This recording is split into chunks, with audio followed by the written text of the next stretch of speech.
This psalm is a striking commentary on the folly of wickedness and the steadfastness of divine goodness.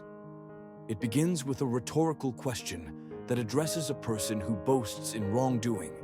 The term mighty man suggests a person of significant power or influence who uses such standing to plot and execute mischief.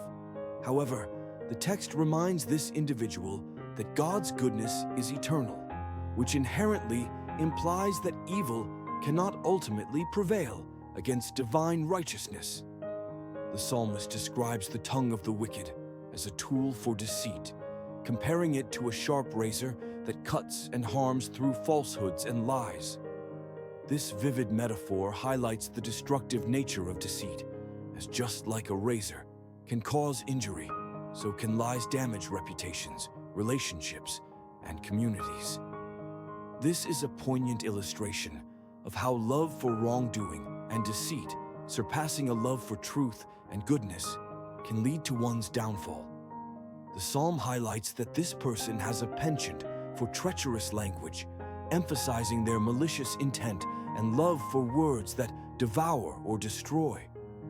This depiction invites the reader to consider the power of words and the weight they carry in shaping lives and moral integrity.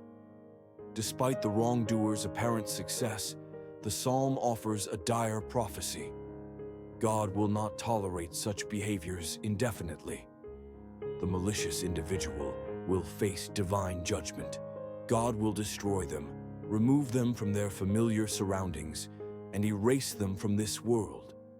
This judgment is both literal and symbolic, conveying the idea that evil is ultimately uprooted from life when divine justice prevails. Furthermore, when this divine justice unfolds, the righteous, those who align themselves with God's moral framework, will witness it. Their response will be one of fear, mixed with an element of laughter, not of mockery, but a recognition of the futility and tragedy of a life lived in opposition to divine will. The irony will not be lost on them. This man, who relied on material wealth and personal power rather than on God, will find himself alone and undone by precisely those things. In contrast, the psalmist affirms their own faithful standing before God, likening themselves to a green olive tree in the house of God. Olive trees are known for their longevity and productivity.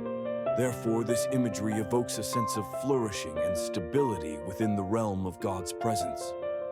By trusting in God's mercy forever, the psalmist contrasts their position with the destruction awaiting the wicked. The psalmist's commitment to praise and wait upon God's name signifies a deep trust in God's justice and goodness. The psalm closes with an expression of praise and patience. By declaring intent to praise God for what He has accomplished, it emphasizes a theology of gratitude, recognition that any victory against wickedness is through divine intervention. Waiting on God's name reflects a stance of patient expectation rooted in faith, trusting that what God has promised, He will perform. Overall, this psalm serves as both a warning against reliance on worldly power over divine truth and an encouragement to seek refuge and security in God's enduring goodness.